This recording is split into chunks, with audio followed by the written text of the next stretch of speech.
better. Plus, on top of all that, Olaf has true damage, and Braum and Gragas are tanky champions, and I think this is a good matchup. It's a good pickup coming from EVOS Esports, and with Renekton with them as well, extra sustainability into the Baron lane, looking to match against QWQ today. But Orianna mid lane up against Ziggs in the same lane. So this is going to be very exciting to see on who is going to go on top, as the predictions are now coming through from the panel as they went for a 3-1 in favor of EVOS Esports. Now, let's jump into the rift. All eyes on Cool here on this Varus, very immobile marksman. If he gets engaged upon by Miracle, his game is over, right? You have to respect the quickness and grand entrance combination coming in from EVOS Esports. So I'm going to see how he positions in these fights. If he can get a max range, kind of piercing arrow, consistently spaced out against EVOS Esports, it looks a lot better. But if he gets caught, it's game over. And we've seen how Varus has been playing down in the Summer Super Cup. It was amazing. Just one shot from the piercing arrow just decimates the HP of the enemy team. And I think if QWQ Cool gets ahead when it comes to the farm, there is a lot of opportunity at stake here for EVOS Esports to bring down. And you're seeing right now, the lane swap are now coming through. And I want to hear your thoughts, Hungry, on what you think, why this is happening. I explained this to Riku earlier, but the idea of this lane swap is just to set the Renekton behind. The Gragas, because he is, building tank, he has Grasp on the Undying. We expect this to be a tank Gragas, not AP Gragas. He's okay just sitting in this lane and kind of taking the L. But the instant response from EVOS Esports is, hey, if we set up a kill lane now, if Miracle comes in level 2 with Grand Entrance, you can punish Cool and Bachai here in the Baron lane. So I like this adaptation from EVOS. They just have to be very careful how they play this one out. Yeah, definitely. They don't need Miracle into the dual lane because Saya is a ranged champion and Gragas cannot just punish it through and through with his melee limitations. But now it's going to be the jungle going in, trying to get a kill onto Valdez, but Valdez survives a bit longer with a flash coming in from Jackie, putting him down from Tommy to follow through for the first blood. And QWQ gets ahead of this match. This is tough. Valdez is going to take a tumble this early on. It's not even 2 minutes in. They've really punished this Olaf pick. Yes, they did burn 2 flashes for this, but QWQ, they have this small window now where Tommy's going to be able to walk down, take the Scuttle Crab as well, effectively double crabbing his opponent and giving control to his team. And Rift Scutters right now are very, very important when it comes to your game. This gives you the information on where your enemy team might be or if they're gonna go for the gank. But although we were expecting QWQ to go for the dual Rift Scuttler, we have a 4-man roam from EVOS Esports to just secure the bot side map Rift Scuttler to give them information at the very least when it comes to the game.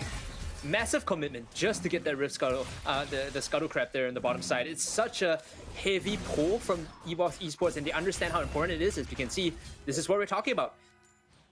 Tipper was just going in for an aggressive type of playstyle against Cole, and this is very ideal for them as well. Because having the dual lane into the Baron lane, if you have your Baron lane for EVOS Esports as Tipper, aggress Cool when it comes to the early, he cannot farm that easily, especially how EVOS Esports has built their draft very aggressive when it comes to the mid-game, late game. So this is going to be That's just an isolation, by the way.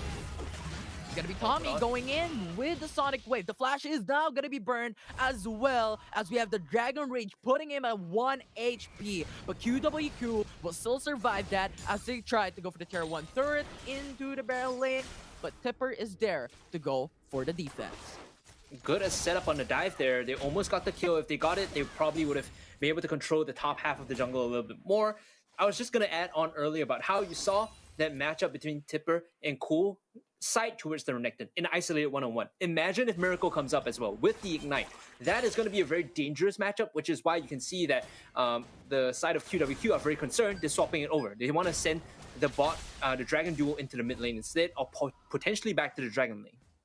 Yeah, definitely making it a standard already once again, as we have Infernal Drake coming in at 5 seconds after. And this Dragon is not just any objective that can give freely against the enemy team. This gives you extra damage potential when it comes to the mid-game, late game. And I think EVOS Esports, when you're looking at it, they went for the reset to come into the Dragon's Pit to go for the contest, as QWQ is now going in for the aggressive setup on Valdez isn't here. Dragon.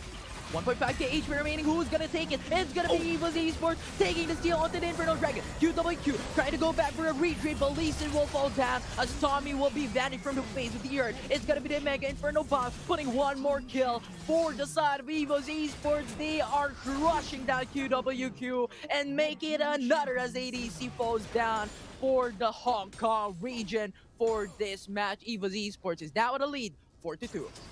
Dude, it was just like less than 5. There was a second difference there, right? If they were able to pick up the Inferno just before Valdez comes in, that fight looks completely different. So I think EVOS Esports playing with fire, but they weren't burnt this time, and QWQ were the ones that got punished instead.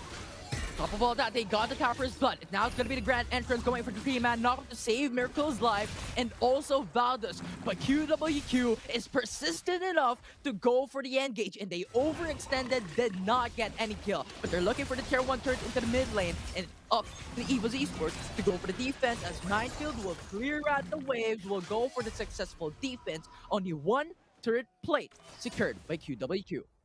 This is why teams love Ziggs so much. You pick up the early Luden's Echo and you just clear the wave from like half a screen away.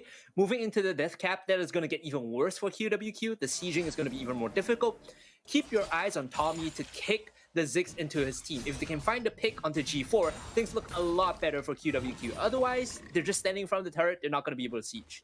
Definitely, G4 is someone that you need to contest when it comes to the early game, because if you just leave him open, as you've stated, Rabdon stat cap, 40% AP increase when it comes to the base damage. And on top of all that, you have the Luden's Echo. He's gonna clear out the enemy team very easily, and even the waves as well when you want to push down. And it's now gonna be Rift Herald now alive into the map for anyone to take, as QWQ and EVOS Esports at the same way is looking for the contest, is looking for the dominance into the river pack. But we have mid lane. It's gonna be the 4v1. Tipper is overextending, and QWQ gets the kill onto the Baron lane of EVOS Esports. Good setup there from Hotin, and now they have this man advantage across to the Rift Herald. Granted, they don't have the Shockwave, they don't have the explosive cast, so they have to navigate this very carefully. It seems like EVOS Esports, they're just gonna back off. They don't want to contest this. They don't have the men power to do so. This goes to QWQ, and hold on. Oh no! EVOS Esports got the Globe Herald, and that will be EVOS Esports getting another objective for their team. That was amazing.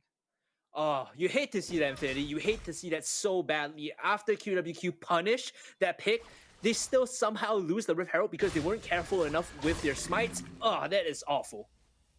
That was 20 HP when the Mega Inferno Bomb went from the sky under into the Rift Herald. And what a steal from G4. That is just the single statement that I'd say how G4 did there onto like a thief from QWQ. The problem now, from a strategic standpoint, is because they don't have the Rift Herald, they can't push mid-tier 1. In fact, it's EVOS Esports with the initiative because they have the Ziggs.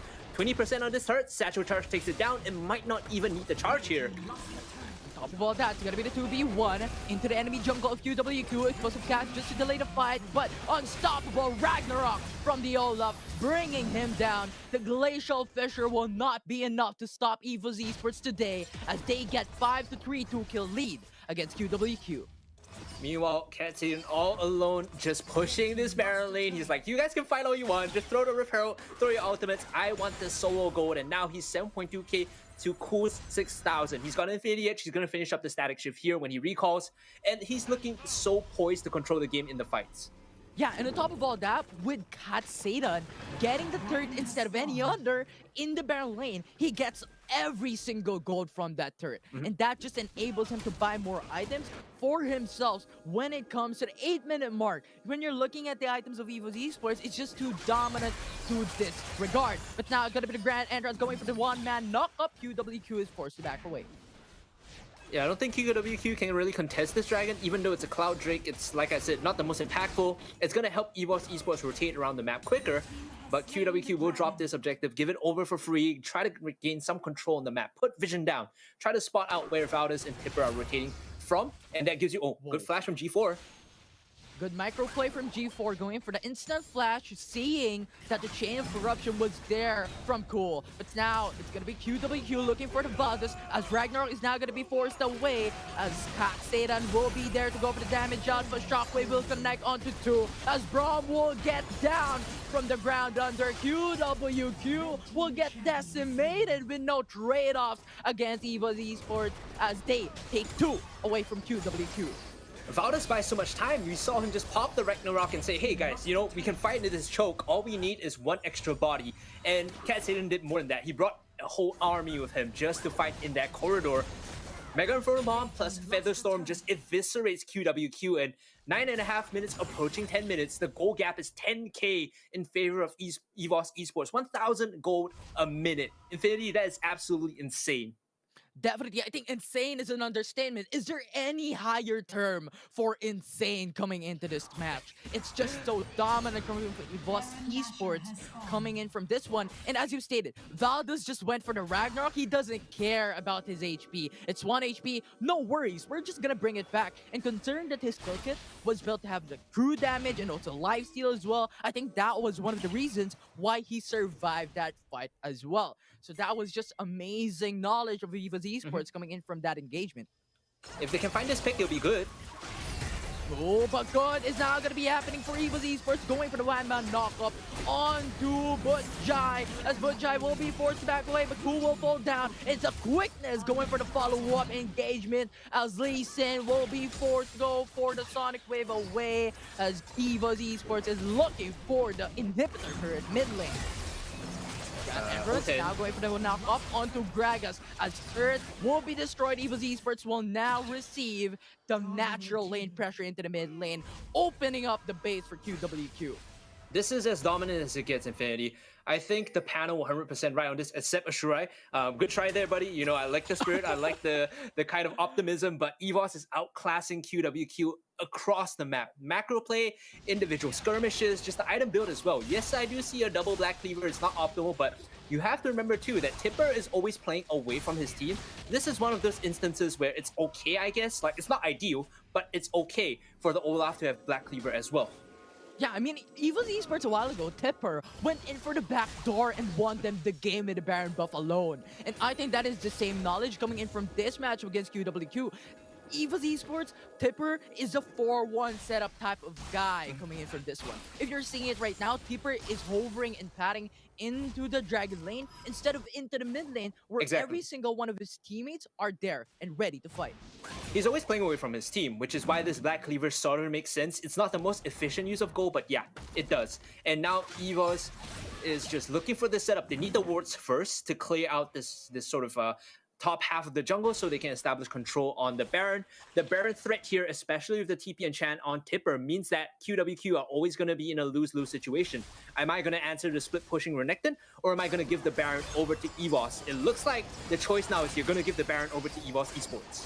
And you cannot do two at the same time. If you go for the 4-man setup onto the Baron Nashers to go for the contest against EVOS Esports, you're gonna get demolished. It's now gonna be Grand Entrance going for the knock-up onto Cool. Cool will get done away from QWQ, as that kill alone will lead EVOS Esports into a numbers advantage to go for the Baron Nashers. Still, they could steal this away. Tommy, he does have the mobility, he does have the smite. Look at this Infinity, here they go. Into the fight. Mega Inferno Bomb to just deal some damage. It's gonna be Tommy gonna get down from the G. He's now gonna be popped. Featherstorm is gonna be there to go for the defensive gameplay. And that flash away from Cat Satan, going and recalling his Feather, is gonna root every single one. It's now gonna be Jackie, the only one remaining, and also Butjai. But double kill from Renekton, putting down the Oriana from QWQ. And with a Baron buff, they're marching into the mid lane. They're trying to finish the game. It's a Grand Entrance going for the 2-man knockup, but it's not gonna be enough to put them down, but they don't care. They're going for the Nexus base. They're snapping it hard. They're going in and they're crashing down with a win. EVOS Esports takes it away from QWQ. They make it look so simple, Infinity. At the end of day one, EVOS Esports up 2-0, outclassing QWQ and just controlling the map, making it look like a masterclass in Wildrift. There you go, the winners